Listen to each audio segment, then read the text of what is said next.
Just very quickly, let me give you some background that will probably resonate with all of you. I'm going to talk a little bit about teacher preparation and why I think we need to rethink how we deliver teacher preparation in the United States. So, and in doing so, I'm going to present you with quite a few statistics about what we've learned about the impact of teacher preparation, but I thought it might be useful to just acknowledge the long history of dissatisfaction with teacher preparation in the United States and what we need to perhaps do differently. So,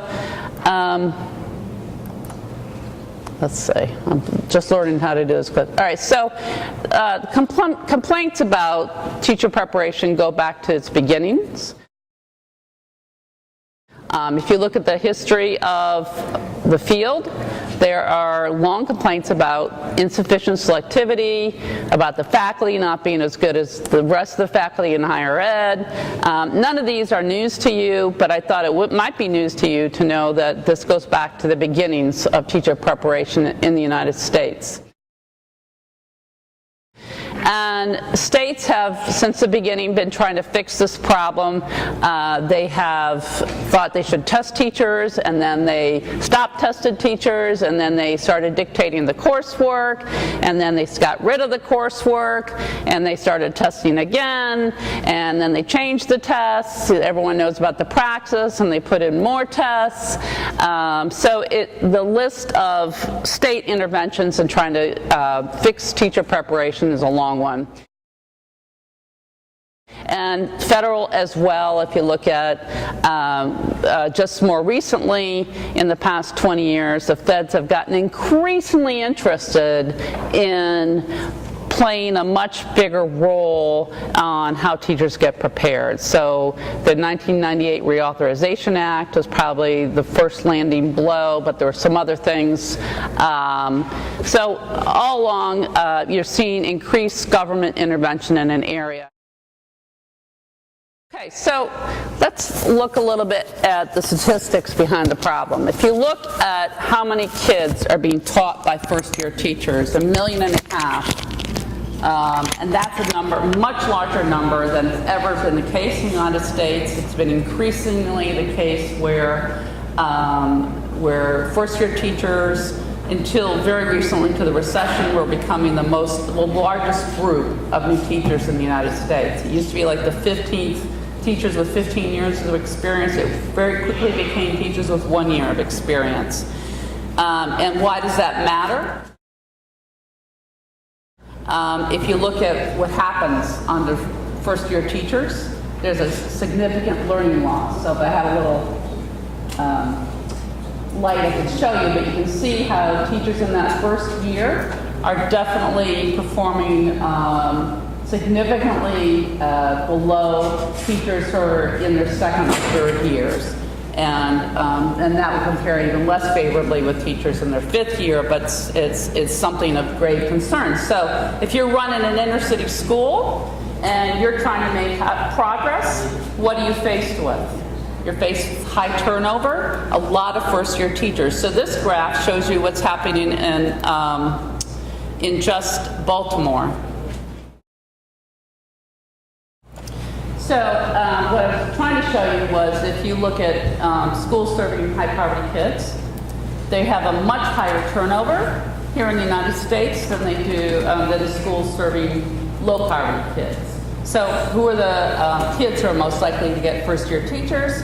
It's disproportionately poor kids and minority, which creates, it makes it almost impossible for schools to overcome the problem of having staff turning over, a vicious cycle. Okay, so, and then probably this is the most shocking piece of data I'm going to show you today, and that is the lack of impact from teacher preparation when looked at in the aggregate. Whereas we can find, when we look at individual programs, we can see that teacher preparation can add value when people attend certain programs. But in the aggregate, in the United States, you're seeing very little difference between the effectiveness of a teacher who has gone through a 2 or 3 year program and one who has gone through one for 6 weeks. That's shocking. So people are spending a great deal of money. People are working very hard teaching courses and preparing teachers, and people coming out of them are not adding significantly more value than people who have not gone through those programs. So to my mind, you can look at this in 2 ways. You can say, well, this is a reason to do alt-cert. This is a reason to have groups like Teach for America. It doesn't matter. You might as well throw out teacher preparation. I think the way to respond to this appropriately is we've got to figure out how to make teacher preparation matter. We cannot accept having people go into classrooms being completely unprepared. So to do that, we're going to have to re-envision how we deliver teacher preparation. Any questions on that? Good. So this is teachers in their first year. That's 3 lines. That's teacher. Oh yeah, I'm sorry. Yes, I was thinking the last slide. Yes. So over a longer period of time, has there been any studies about whether teacher preparation programs, non-traditional versus traditional, over the long term create better long-term teachers? There haven't been any studies, or there's There have been a lot of studies, and this is not a single finding. I wouldn't show this to you if this is a one-off study. That you really do find a remarkably little difference between teachers who have gone through traditional preparation and those who have not. Yeah. Okay. And feel free to ask me questions. It's not a big group. Helen? Well, the slide before that you didn't have animation for in terms of Baltimore Yes. teachers. Oh, okay. So the kids with a higher level of Kids going to the poorest schools are going to have the most first-year teachers. Okay? is there an indication then that because you're claiming that the kids who get first year teachers are the least well off? Well, we know that to be the case. You can document over and over again that, and I showed you that slide, that the first-year teachers, and does this have a... So the number of years a teacher's been teaching makes a lot more difference than where they came from. Exactly. Did everybody hear that? So number of years a teacher's been teaching seems to make a lot more difference than where they came from, okay? We're not seeing very much evidence at all. That's all right. Okay, so... Is there an indication of who stayed? Does it matter where they came from in terms of how long teachers stay? There's some, the evidence on that seems to be pretty mixed, but I know, for example, in Baltimore, the group that stays the longest are those from the New Teacher Project, the teaching fellows, what do you call the resident teachers, Helen? You mean the BCTR? Yeah, they stay the longest. And then it's traditional prep, and then it's Teach for America. But the difference between Teach for America and teach and traditionally trained isn't that much. It's like less than 10%. It's just not that, it's really discouraging. It's very discouraging. So we're talking about how we close the achievement gap. So one of the handicaps we have is so many first-year teachers. And then we look at the numbers. I'm going to depress you all even more. So look at this. The most, sort of at the upper end, one standard deviation above the norm of effectiveness are kids to make about 1.5 years worth of progress, okay, in a given year. And the kids at the bottom, they're making about 0.5 year's progress. So that's sort of the distribution curve that we're looking at. Okay, so if teachers are capable of doing this 1.5 years, to make up the achievement gap of what the typical child who enters kindergarten from who's been disadvantaged, they need about 5 to 7 years of one of those super duper teachers to make up what they didn't have before coming into school. All right? So you have 5 to 7 years of having these superstar teachers. And we only have 15% of the current population that's capable of getting about a year and a half worth of gain. So your chances of a student having that actually happen are about 1 in 17,000. Okay, any questions on that? That's a lot to throw at you. Yes, sir. What is considered, in your opinion, an exceptional teacher? Because our problem is I always hear this generalization of this is a great teacher, this is a great teacher. And a lot of times teachers, and especially in inner city, that are quote unquote the great teachers, are not the ones that's going to get the recognition. And some of these teachers are teachers who may have become paraeducators because they never quote unquote passed the praxis or whatever. But they can out-teach any quote unquote certified teacher in that school. And yet you hear, okay, well, they have an exceptional teacher, but a lot of these exceptional teachers are the ones that burn out or run to an easier school or run out after 2 or 3 years. And they're not the exceptional teacher. In my opinion, the exceptional teacher is the one who can really relate to the kid, who the kid can relate to also. You absolutely want someone who relates to kids, but it's not going to do that child any good if he or she does not become mathematically literate and literate, right? Right, but I'm saying that. So what I'm talking about here are teachers who are producing a year and a half's worth of learning gains in a single year. Okay, we're talking about learning gains. The kids learned a year and a half's worth of material in a single year. So you're not generalizing. I mean, it could be any, it could be an older teacher, younger teacher, whatever. Doesn't matter where they came from. This is just objective data, and this isn't the only thing that characterizes a great teacher, right? Okay. We're just talking about learning gains, ultimately student outcomes. But obviously, if we get into a broader discussion about all the other qualities you want to see in a classroom, we can, but we're just talking about learning gains. Okay. All right, so what we're trying to do is to figure out how to make teacher preparation add value so that when a teacher who's come out of traditional teacher preparation goes into a classroom, they are able to overcome the typical deficit you see in a first-year teacher, and they get rid of some of the disadvantages that those new teachers often face because they're so well trained. If you train teachers, you shouldn't see, we've come to tolerate an incredible level of incompetence in first-year teachers. Everybody just thinks, hey, it's hazing, it's trial by fire.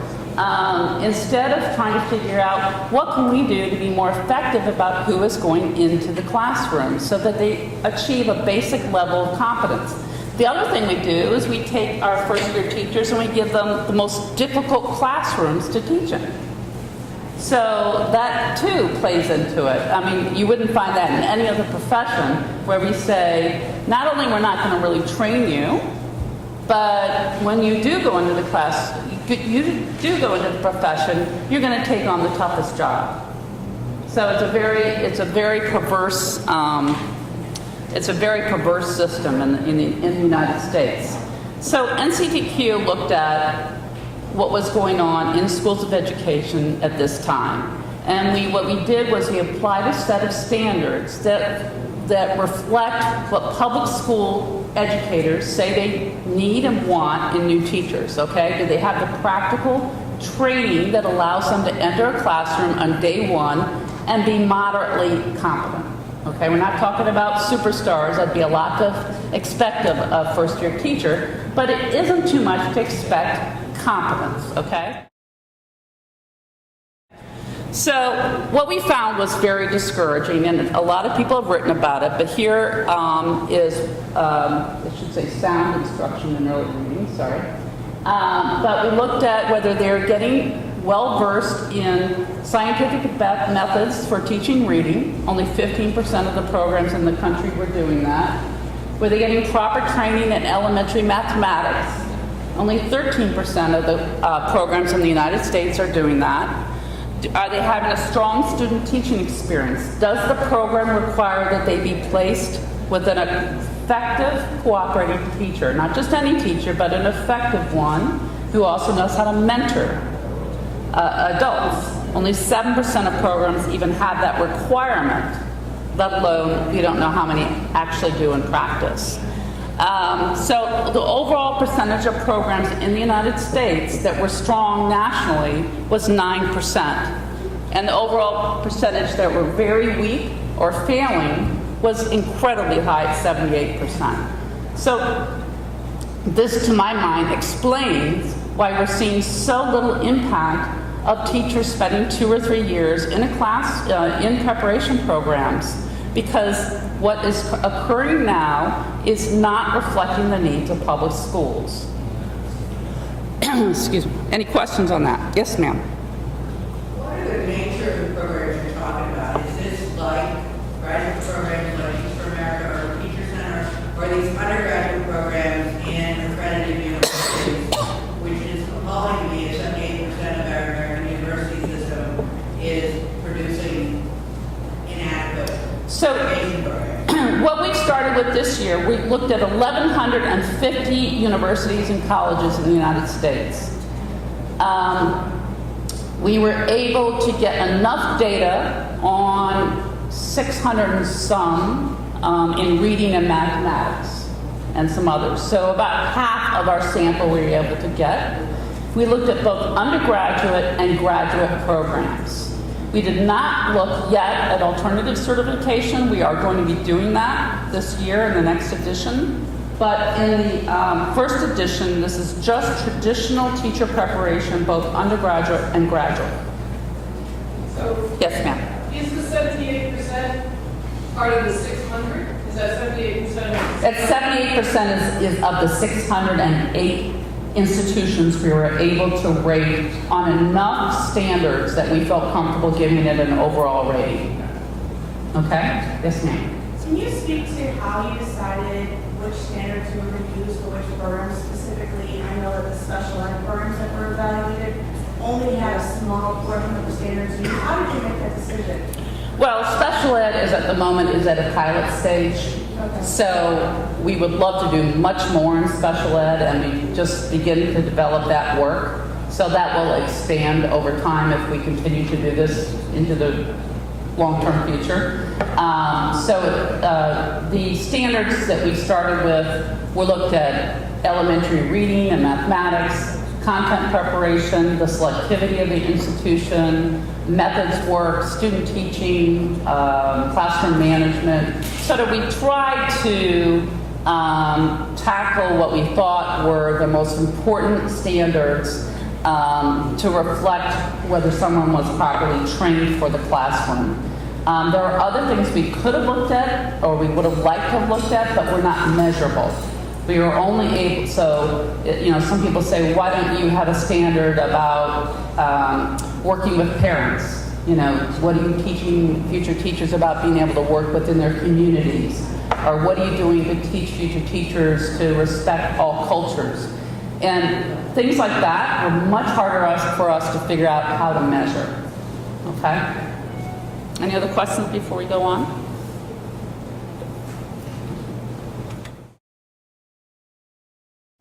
Okay, so getting back to sort of what we were talking about earlier in terms of the long-time criticism of teacher ed, here's a quote from the current Secretary of Education, Arne Duncan, who was a former superintendent in Chicago. And he got in a lot of trouble for saying this very damaging and inflammatory attack on teacher preparation. But he came back 2 months later and said something equally damaging, so apparently he didn't feel too chagrined by it.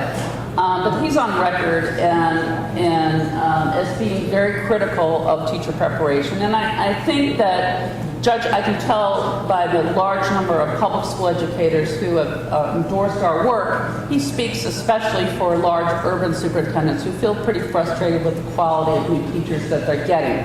But why I want to show you this quote where he's referring to the Flexner Report in 1910, which managed to turn medical schools around in this country, is because this is something that the insiders of the field also recognize, that there's a lot of work that we need to do to make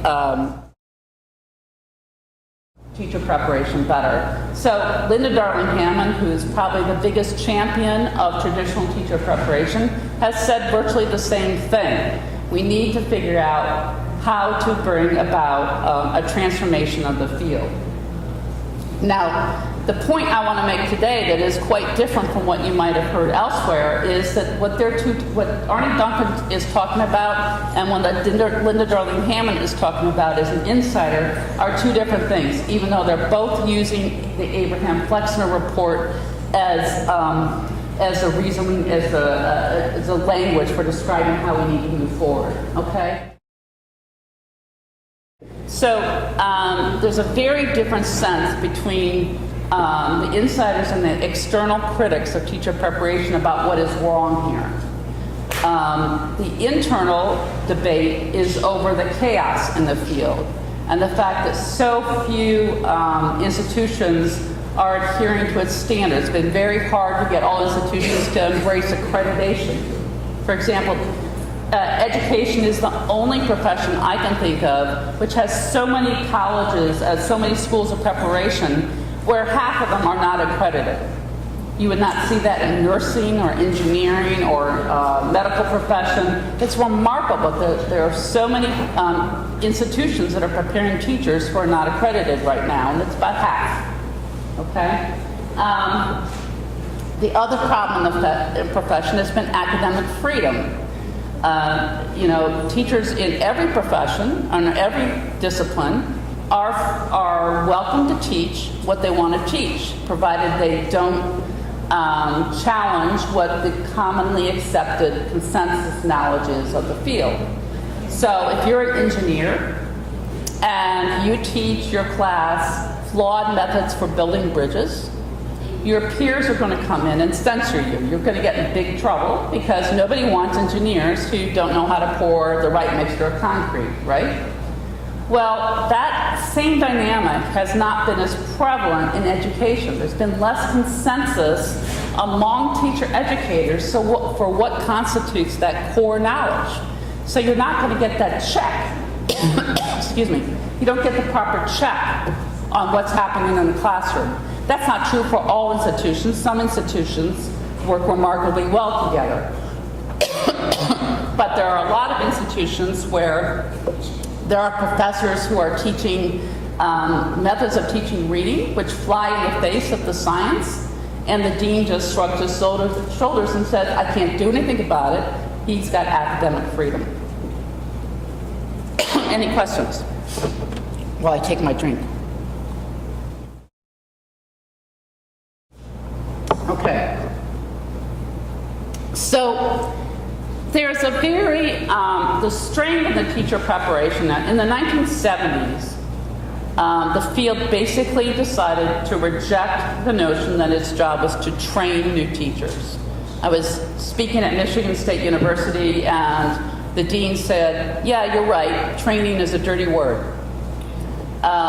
We don't train. Training undervalues our role in the profession. So what is it they're doing is much harder to explain, but it's to create a professional identity. It's to inspire, to enlighten, to create the professional disposition of somebody who will be able to go into a classroom and assert professional judgments. The other issue is, I think I'm going to need some more water, sorry. So this is a much different goal than what public educators have. They want teachers who are trained. So there you're seeing the very different dynamic between what public education wants and what higher ed wants.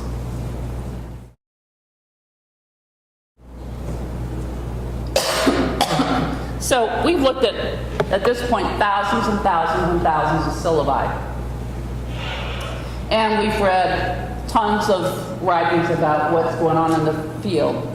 And a lot of folks, what they don't get here is that teachers are being told, teacher candidates are being told that they should develop their own philosophy towards almost anything they're about to engage in. So instead of being taught whole language, that's not what's happening. People assume they're either taught phonics or whole language. That's not what's going on. What's really going on more often is that teacher candidates are told, you develop your own way to teach reading. Every class will be different. You'll need to judge for yourself. And that to me is really disturbing.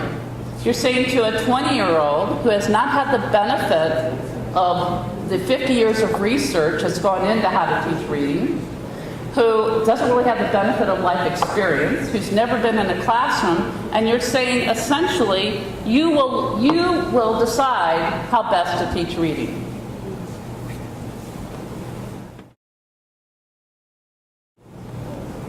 Okay, so this is what, getting back to what is being said about training.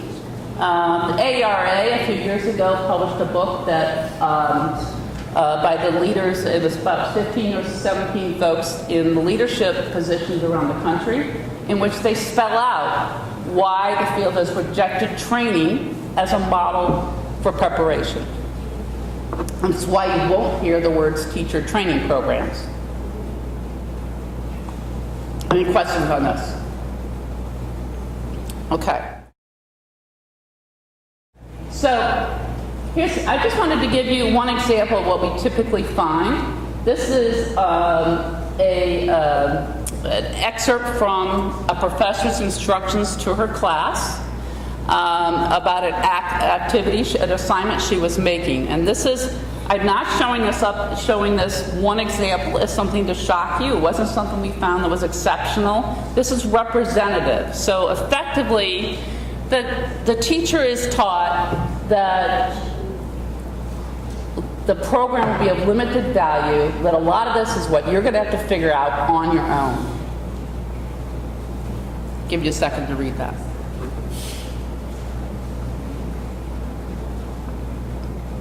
Okay, so every teacher, all learning is contextual. All classes are contextual. And when everything's contextual, how do you begin to train someone? Because you can't train. Everything is a matter of context. So you reject a lot of the rules. You reject a lot of the research-based strategies. You reject a lot of the things that might help a new teacher get through those first couple of years in a classroom. All right, so another issue with the profession in the United States has been the lack of selectivity. So we know that other countries like Finland and Poland and Singapore, one of the first things they did when they wanted to turn their educational systems around, they became a lot more selective about who got into programs. But in the United States, we typically draw our elementary teachers from the bottom half of college attendees. That's not true for secondary teachers, but it is true for elementary teachers. So we're drawing from the bottom half. So for our study, we wanted to look at whether programs were selective. And this is for all 1,130 programs in our sample. This was not just for, and then these are broken down into individual programs. So an institution might have an undergraduate and a graduate program. So this is about 2,300 programs that we looked at. And we said, okay, even if your university isn't particularly selective, what are you doing as a program that demonstrates that you're applying some measures of selectivity? Are you applying any academic standards? And it could be GPA, it could be SATs, it could be interpretations of a licensing test, but it was some measure that showed you were applying some academic standard. And you see across the country, only 64% of all undergraduate programs are not trying to get the top half of college students. And at the graduate level, it's 93% are not trying to get the top half. Yes, ma'am. So I'm intuiting that you were defining sufficiently selective as the top half. How do you define sufficient? So we can translate GPA, we can translate SAT, ACT into, we know how the top half performs. Okay, so we're saying, what is your floor? If you use SAT, are you requiring, I think it's 1137, or don't hold me to it, but there's a number. Do you require them to have achieved? Or if you're using GPA, what is, I think it's 3.0, 3.0 is what we're looking for, that you have to get into the program. So you have an objective of 1100, you're not saying the top half of 10 as opposed to the top half of UMBC or something. It's the top half. Yeah, and it's, yeah, you raise a couple important points. We're not rewarding programs for being Harvard or even Johns Hopkins. There is no, programs like Harvard or Johns Hopkins or Teachers College don't get higher points because they are who they are. All we're saying is, are you sufficiently selective? Because there's no evidence that a Harvard graduate is going to be a better teacher than somebody who comes out of UMBC. It's just not the case. The most we know about who's getting into the profession, who's able to be effective, is that there seems to be a floor, but there isn't a ceiling. So let me put it another way. You don't need, it isn't that somebody with a 3.5 GPA is going to be a better teacher than someone with a 3.0. But if your standards are so low that you take people with a 2.6, you're going to start seeing a difference. Okay? So there is a floor you should not go below, but you shouldn't assume that because somebody has the highest GPA, they're going to be more effective than somebody with a moderately high GPA. Is that across all subject areas? Well, GPA? Yeah. So it's across all subject areas before they get into the School of Education. So somebody with a 2.8 in chemistry is the same floor for somebody with a 2.8 in theater who's maybe going to teach elementary education? For our purposes, yes, but you as an institution would have to make that call. What we have added this year, because we think it's the right way to go, is for institutions to go with an average for their cohort. So it allows you to make adjustments. So if you did see somebody come in with a 2.5 who had been a pre-med major, but they knocked your socks off in every other respect, you could say, okay, they're below where we typically want, but because we're trying, we have a little wiggle room, we're not holding every candidate to the exact same bar. We want to see, we can take an average for our cohort, so we can let that person in with the 2.5. So the one thing I would argue that New Teacher Project and Teach for America do very well is admissions, right? They do that. They take an average. So the average GPA of a Teach for America core member is 3.6. The average for somebody going through the New Teacher Project is 3.4. They will tell you that they have a floor. They won't go below 2.8 unless there's some exceptional reason. But, so does that answer your question? Yeah, I'm just wondering then how it relates to, I'm just going back to your relationship to GPA versus standard quality later on and how that jump is made when there's floor differences in subject areas where there could be. Well, you could argue that GPA is a relative measure. And I used to argue that point and say you can't use GPA, you've got to use SAT because that's objective. But the more research that's done shows that GPA is a very high correlate with life outcomes. So, for example, a high school GPA is 5 times greater a predictor of who's going to complete college than the SAT score. But is it a predictor of teacher quality? Maybe We don't know. But we don't know. But you might be able to extrapolate that. First of all, we do know that academic quality matters in teachers. It's a matter of how you're going to measure that. Are you going to measure it only by SAT? And we think that's a mistake, looking at some of the research. So if you look at the research on GPA, and it's a predictor of persistence and some other qualities that I think are indicative of strong teachers.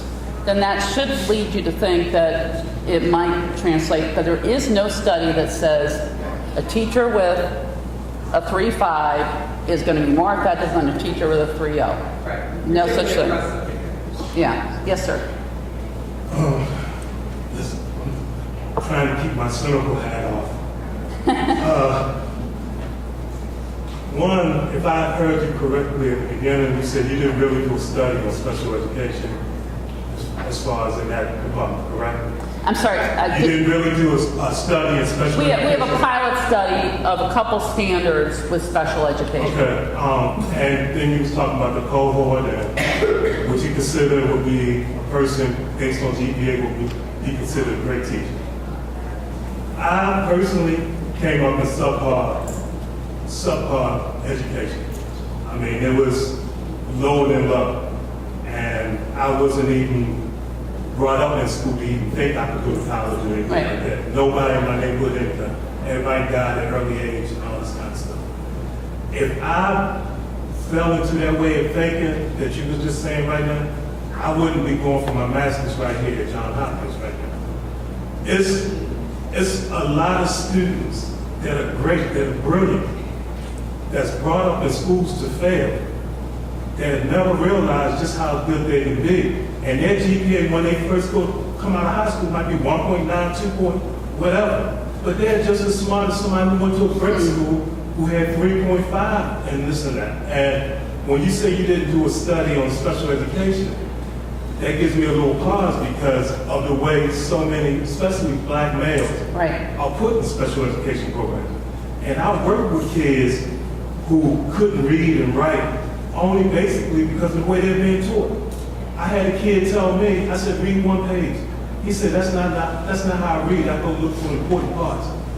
How are you going to look for important parts if you can't even read? But that's how he's taught to read. And when you say, I may be getting a little too broad, I still have to pause when you get these stats and stuff because it seems like it's just incomplete. And it's a story that's not being told. Well, you're speaking to the largest problem we're facing one of the largest problems we're facing in the teaching profession. So we have a generation or several generations of folks, minorities, who are going through subpar schools that you're describing. And they go on to college, and the colleges often have very low expectations for them. So they're graduating from programs and being certified to teach, and they often choose to go back into the very subpar schools where they themselves were educated. And we've allowed that policy in this country for generations now. If you think that policy is effective, raise your hand. It's not. No, but that's not what I'm saying. But no, the only alternative is to raise the standard for everyone who gets out of a program. They all need to be literate. They all need to be well educated. To go back into those subpar schools, if we're going to transform what goes on in them, the people that are going into them have got to meet a certain standard of education. Now, I understand the sensitivities about this issue, and I understand that as a white woman up here espousing that, I lose some credibility. No, it's not that. It's just you're missing my point. But go ahead, because I'll get off on a tangent or something that it make us lose our point. So I'll just follow. No, well, let's pick that up when I'm done. Okay. And I want to make sure I get your point right, okay? So let's look at what happens when folks get into a school of education. And this is a new work that we're doing for this year, and it's looking at the rigor of programs. So this is work done that caused us to do what we're going to do. This is a work done by Corey Cordell at University of Missouri, Columbia, and he looked at the average GPA of ed school students. Now, keep in mind that ed school is already the easiest college in many institutions, the easiest program to get into. Then they get in, and what's the average GPA? Compared to other majors on the same campus. And he looked at 50 institutions across the Midwest.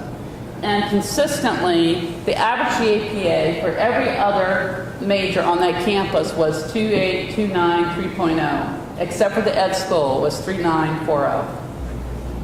So we've made it very easy to get into these programs, and once you're in there, you're almost guaranteed an A. So the lack of rigor in these programs is a problem.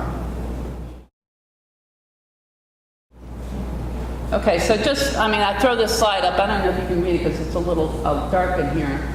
But just comparing the kind of tweets you will get from an ed school major versus a tweet from a math or science major.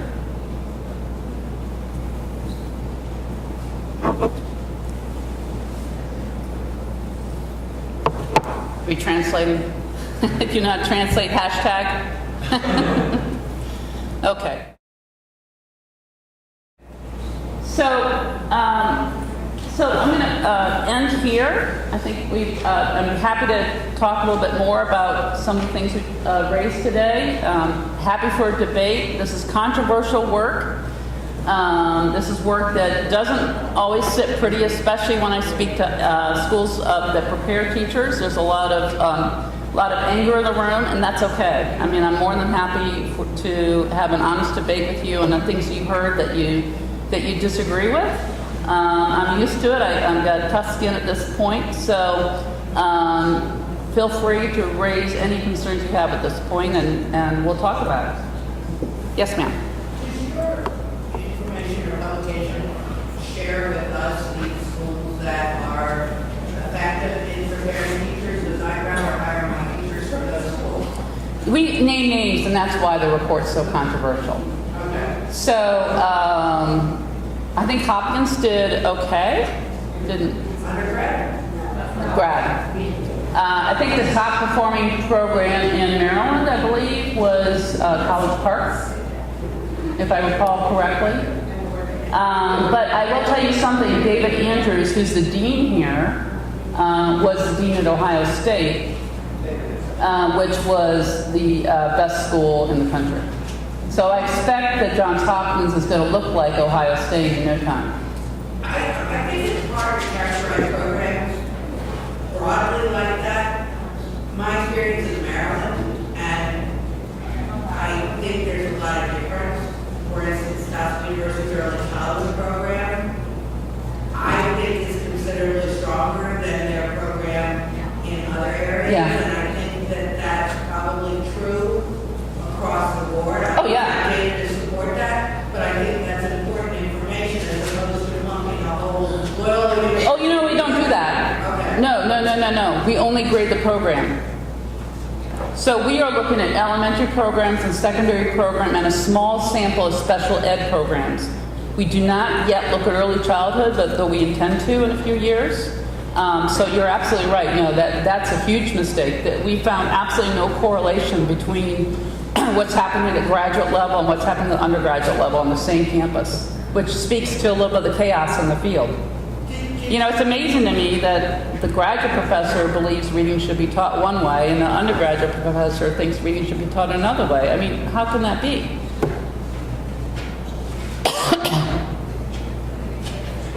Yes, ma'am. I know that there a lot of the critiques about the report were that the way that you went about collecting the data. Yeah. And that it was going to websites and looking for published information, syllabi that were available. Mm-mm. Can you speak a little bit to that?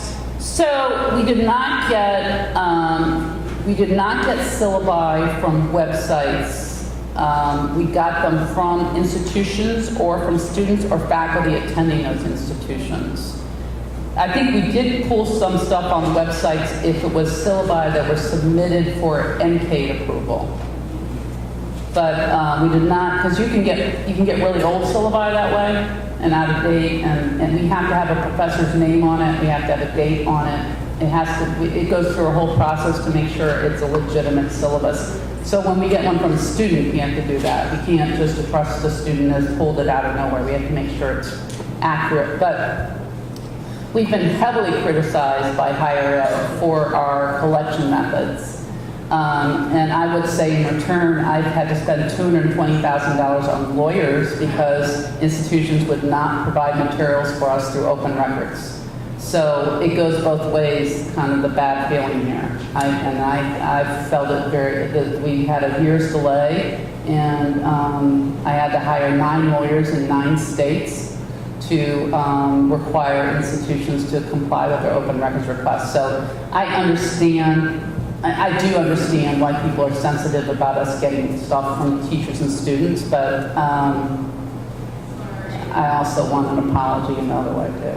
And moving forward, as far as, I know you're going to continue to do this, are there going to be changes? I mean, NCTQ has taken a big hit as far as, even I tried to submit an article of review and mentioned NCTQ, and the reviewers, 3 reviewers immediately said, do not mention NCTQ, the work is not going to get published, move away from them. And so is there going to be a I mean, it's such a valuable resource, and you put out so much information for those of us who are interested in teacher preparation, how to improve it. What do you do moving forward? Oh, well, I do things like this. I go and talk to a school of education. I'm trying to build trust. You know, there's a lot of reasons why, there's so much evidence that would lead people who are in the school of ed to not trust anything I'm saying. You go back and read stuff I've written in the year 2000. I mean, I definitely would have did, you ought to blow up ed school camp, right, Helen? Helen Atkinson and I together started the first alternative certification program in Maryland in the 90s. So I have had my own trajectory of learning over the past decade. I feel very differently now than I used to. And I almost feel like saying, look, you guys give Linda Darling, you give Diane Ravitch full credibility for doing an about face on everything she ever believed in. How about you cut me a little bit of break too? But that doesn't always fly. But people change, and I think we've put our money where our mouth is. Our standards are not designed to make Teach for America pass. I mean, Teach for America is not going to do well on our standards.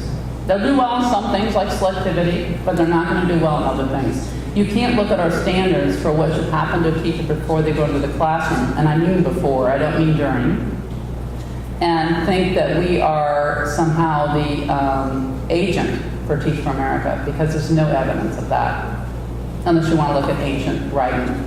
Yes, ma'am. I'm a faculty here at Hopkins, so I'm one of the faculty, and I guess one thing that bothers me is some of the nuances of the data.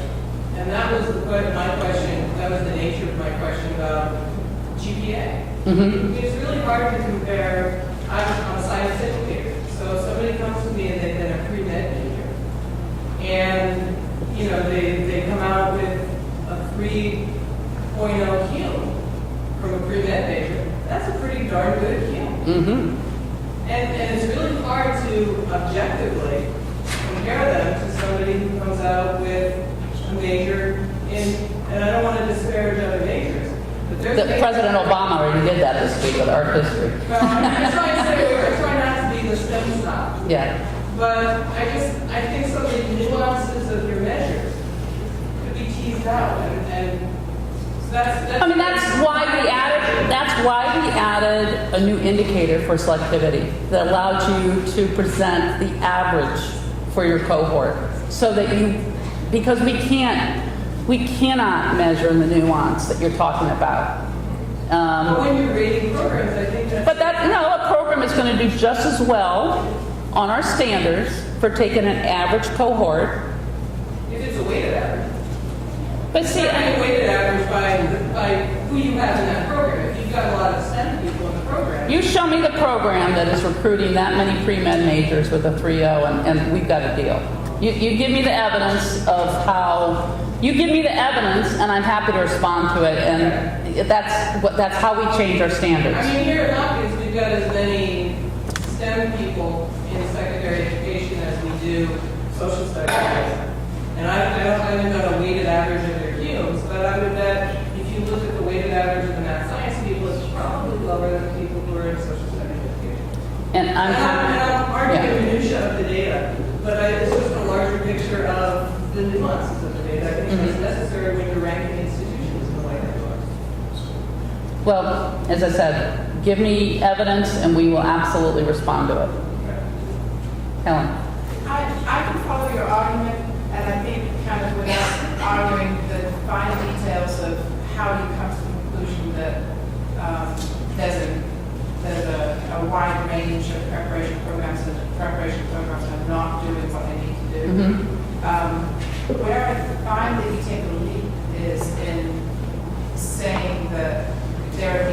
that particular reading,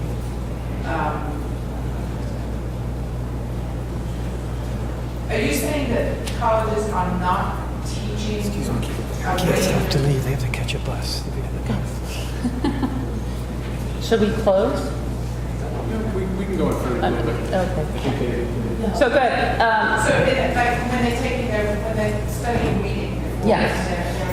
they're not, that, those isolated, those comments that you said, you've got so many of those that are actually lead you to believe that people are not being exposed to a wide range of methodologies. We're not looking for, we do not, no program gets dinged for doing a wide range of methodologies. What they get dinged for is not having any of the science of reading. If they don't provide any lectures or student assignments in phonemic awareness, phonics, fluency, comprehension, or vocabulary, that's how they do that. And that research is so conclusive, tens of thousands of individuals have been studied for the past 45 years on how to learn how to read. And for the profession to disregard that research is, I think, a real problem. So I think the part of what the AERA is saying, for instance, is that there is a need for teachers to reflect and to get into habits of mind about how they learn to teach after they get into the classroom. I would argue probably before as well. You're saying that they're not even exposed to the methodologies that they need to reflect. Yes, exactly. I mean, you certainly would not want a program that gutted reflection. So that is what we see across the board, is that teachers are being asked to reflect on nothing. It's navel gazing. It's, observe a teacher and reflect on your experience with no more specific direction than that. There is excessive diary, journal entry. The most popular assignment in a reading class is reflect on how you learned how to read. Now, what does that have to do with how you're going to teach a classroom of 30 kids how to teach reading? One, do you even remember how you learned how to read? You can't possibly know what made you learn how to read. Or maybe you were 10 in your case. She's a friend, I can be that person. I have Yes, a sir. follow-up question to that, and I'm interested in this comparison to medical schools. Yes. And I guess you also made it with engineering programs in terms of a body of technical knowledge that you need, and I wouldn't dispute that Yeah. at all. But certainly in medical school, you're also trying to teach someone to, how do you sort of go, once you've mastered that technical knowledge, there's additional skills that you need, and I'm by no means a medical educator, but I have read columns in the New York Times where they describe going through this process where there comes a point where there's also a creative leap, and that's Yes. Do you, I guess my concern is maybe already been expressed, that there are pieces of this, because you're focused only on what's measurable, in the same way that No Child Left Behind caused a narrowing of the curriculum. Do you worry at all that you could have that impact of not, I'm not saying navel gazing is important. No, I know exactly what you're saying. But you know what? Right now, pendulum's over there. You're just trying to nudge. If we could get it there, we would be so we could go, worry about that problem. And but I hear you. David Steiner said the same thing to me. He says, I worry that you are so focused on making sure people have pragmatic training that you're gutting programs of things like reflection. And I was like, Well, that would be my critique. That you have very powerful data. You've got a great big amount of, you've got an enormous database. yeah, And you make your point without having to go all the way to narrowing the focus of, without going all the way to training, say. Well, Because training is elite. I, If you're talking, especially at the graduate level, to talk about the difference between a teacher preparation program and training. Training implies, a 6-week course. no, see, I disagree fundamentally there. I mean, we train doctors. Doctors are trained. I think there is a set of skills and there's a core content that all teachers should have, and they should not be told that we're not going to give that to you. For example, look at classroom management. We just produced a report on classroom management, and this is the problem in spades. There are, essentially we call them the big five. There are 5 strategies for managing a classroom that have been shown in research over and over and over again for the past 50 years as being effective ways to manage student behavior. Like, for example, praise. You know, children who hear more praise than criticism are going to be more engaged in the classroom. They're going to be less of a problem. Why is that information not given to a new teacher? But it's not. Like, I think it's about 30% of the programs mention praise. You know, things like the importance of routines and setting up routines in the classroom. You know, things that would give you the confidence to allow yourself to be creative instead of worrying about how you're going to keep little Johnny from, you know, throwing a chair. You know, so I think we're talking about providing teachers with a very strong training regimen and practice until they master it, and then they will fly. Then they will do all the things that you want them to do.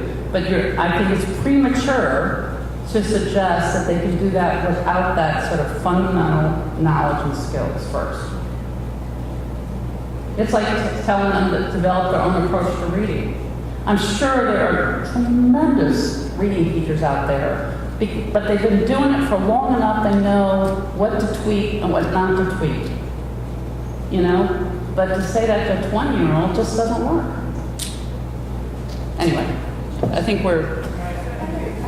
last question. No, I didn't have the next to the last question. Thanks, Helen. Good to see you. Do you see a relationship between highly rated schools and being accredited? Does None. accreditation play? None. But the folks at CAPE will tell you that's no surprise. They've completely abandoned the old system. Actually, I'm a big fan of CAPE. I think they're trying to do good things. I have lunch regularly with Jim Travolta at CAPE, and I think he's got a very tough job. I think I have a tough job. He's got a tougher one. I just have a quick question about the end game for you and the goal. The overall goal obviously is to alter teacher preparation. But at the same time, as a package, like I understand wanting evidence-based practice within or interventions within the program, and that I get that.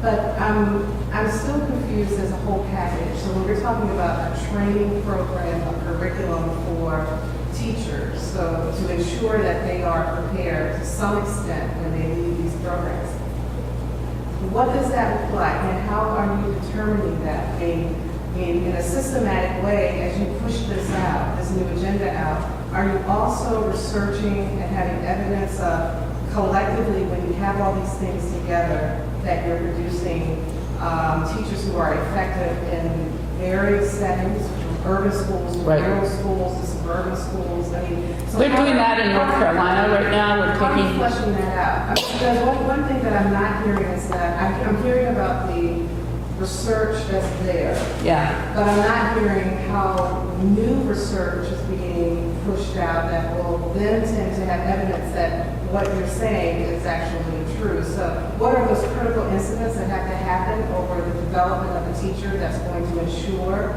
and maybe ensure is too strong a word, that's going to better predict a teacher who is effective and that's going to stay for long term. And so what is your agenda as far as that means simultaneously? Are you doing research? Are you pushing out new research agendas? Are you developing new teacher educators that sort of understand how to do this? I mean, what's the... Well, I'm just thinking about our role is a challenge organization. It's not an organization that is designed to go in and do this, you know, and actually do the hard stuff, which is what you're doing. We're just out there sniping at you. No. But we do have research right now. Actually, we don't have the research because it wouldn't be appropriate for us to do it. But a fellow in North Carolina is taking programs that did well on our standards in North Carolina and looking to see if they have higher value-added outcomes.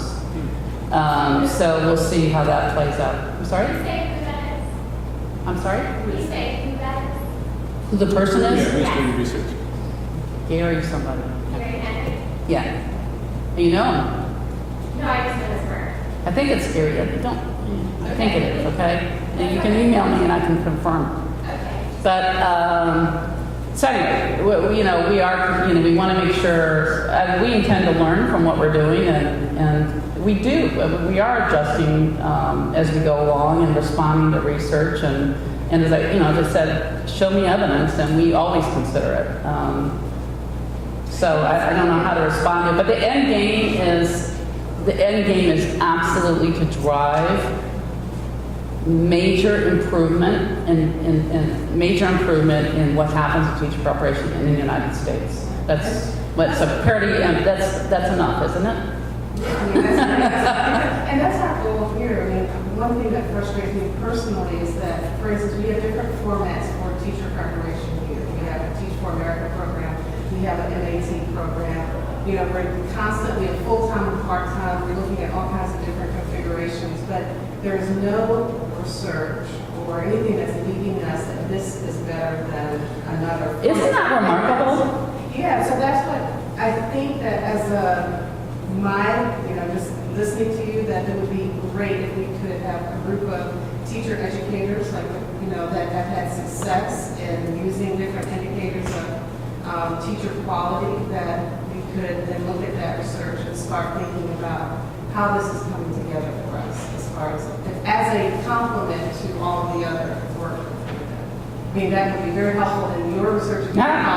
We looked through 3,000 articles of research studies to do the review and filtered it down to about 275 that had any relevance to our standards, and we continue to add when we see them. I mean, this is exhausting.